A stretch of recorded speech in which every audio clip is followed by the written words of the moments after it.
Hello everybody. I'd like to welcome you to our public speaking class.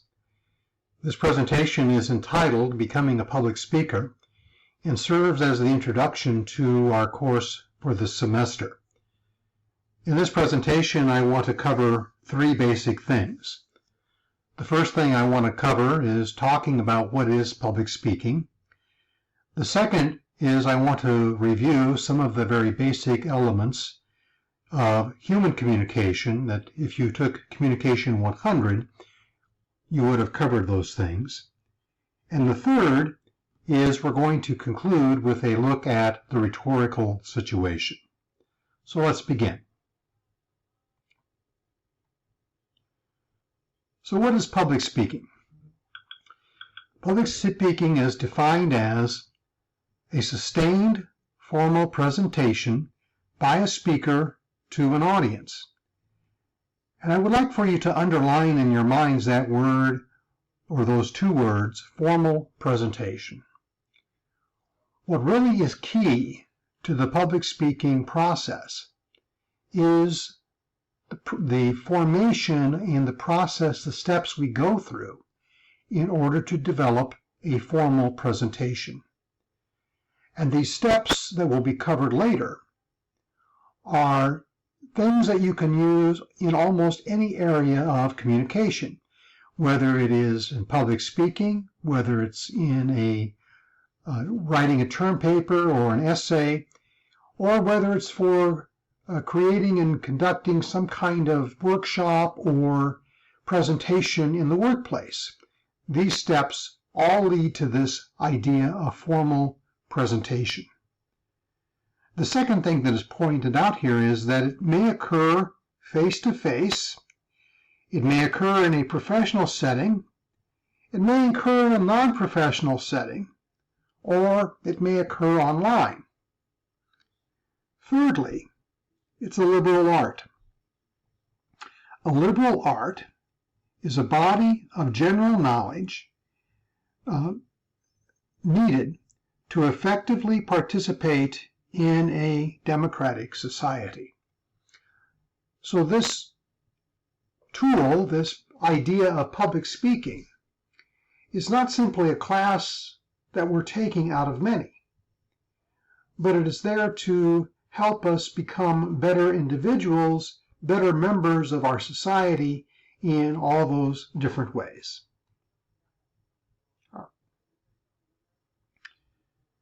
So public speaking teaches us not what to think, but how to think. In this class, it is critical that we develop good analytical skills. Analytical skills which will be helped in the process later on when we talk about research and conducting research in this class. So effective public speaking empowers one to participate in the democratic process. It enables one to effectively communicate ideas and opinions, and it empowers one to achieve his or her career goals. It's important that we also talk about ethical responsibilities of public speaking. There have been a lot of public presentations over time, whether it's in our individual lives or in a larger sense, our cultural or society areas. And it's important for us as students, it's important for us as communicators to have some ethical pillars upon which we can build. The first one is that an ethical speaker is honest. An ethical communicator is honest. They tell the truth. They don't lie. Second, an ethical communicator acts with integrity. Integrity combines both honesty as well as moral strength. It's not only the ability to know to say the truth, it's also important to act and be honest in our personal lives. Third, it is also to behave fairly in how we respond to others and how we communicate with others. Next, it also is demonstrating respect. And I think that's very important, and especially in our day and age, is to have respect for others and also to respect ourselves. And the final one is that ethical communicators are responsible. And that's taking responsibility for what we say and what we do in all aspects of our life.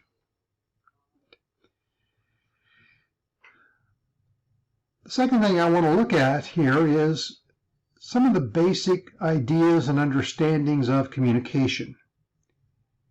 Communication is defined as a process of generating shared meaning with others or with one another. The essential elements of communication or of the communication model are participants, messages, feedback, channels, interference or noise, and contexts and settings.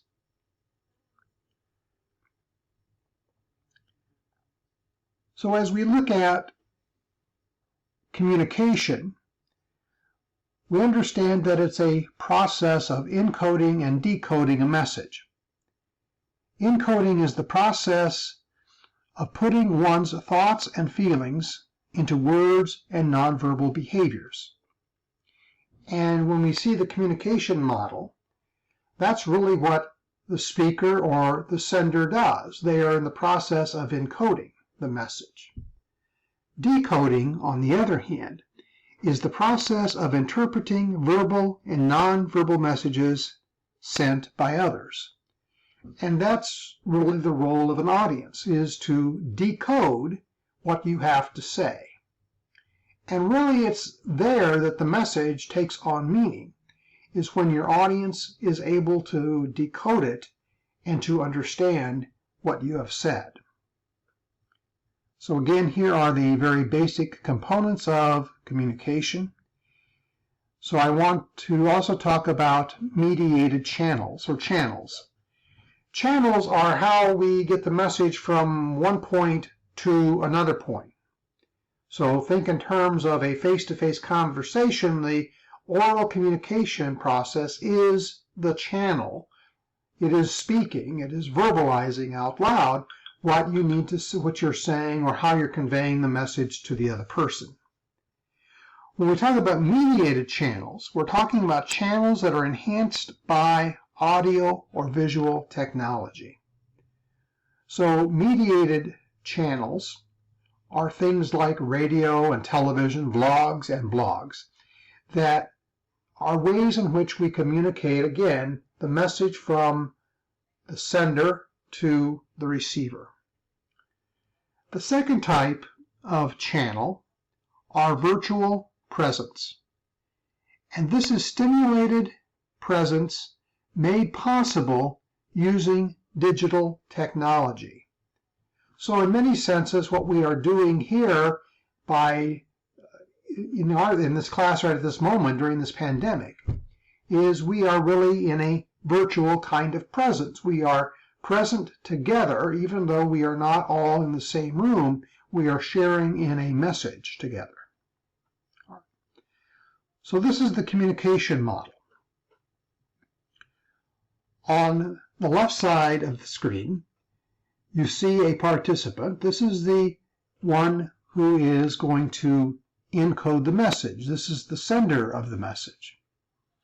On the right side, you see the other participant.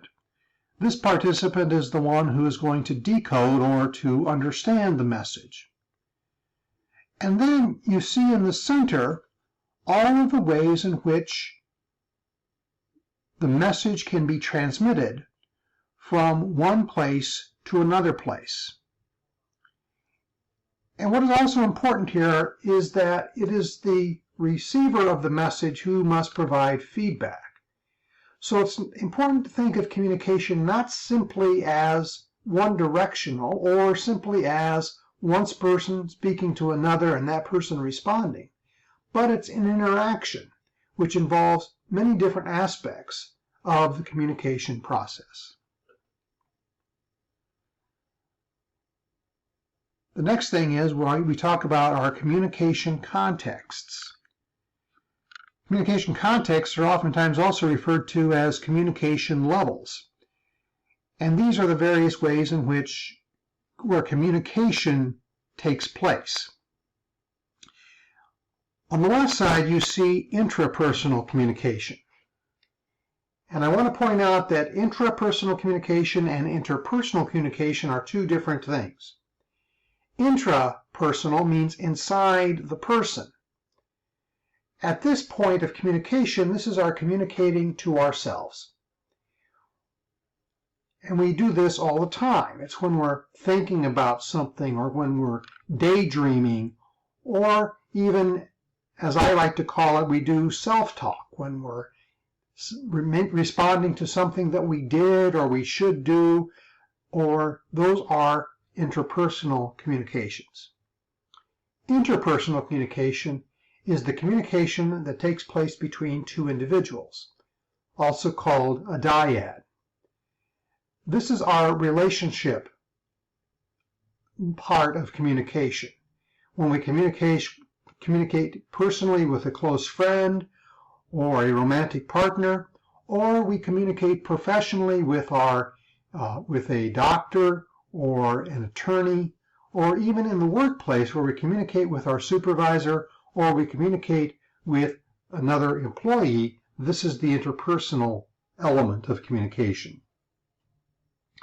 The third level is small group communication. And small group communication is anywhere from 3 to typically 12 other people. And at this level, that communication begins to change and communication takes on more structure. In the final one is public communication. And public communication is really what this course focuses upon. Typically speaking, public communication is one speaker and many listeners. And so we talk about that as public communication. The next thing I want to talk about in this presentation is the rhetorical situation. The rhetorical situation is the place where the speaker, the audience, and the occasion overlap. So we think in terms of those three things: the speaker, audience, and the occasion. The occasion is the reason or purpose and time at which an audience gathers. And an important part of the rhetorical situation is exigence. Exigence can allow for people who do not usually choose to participate in public discourse to speak out.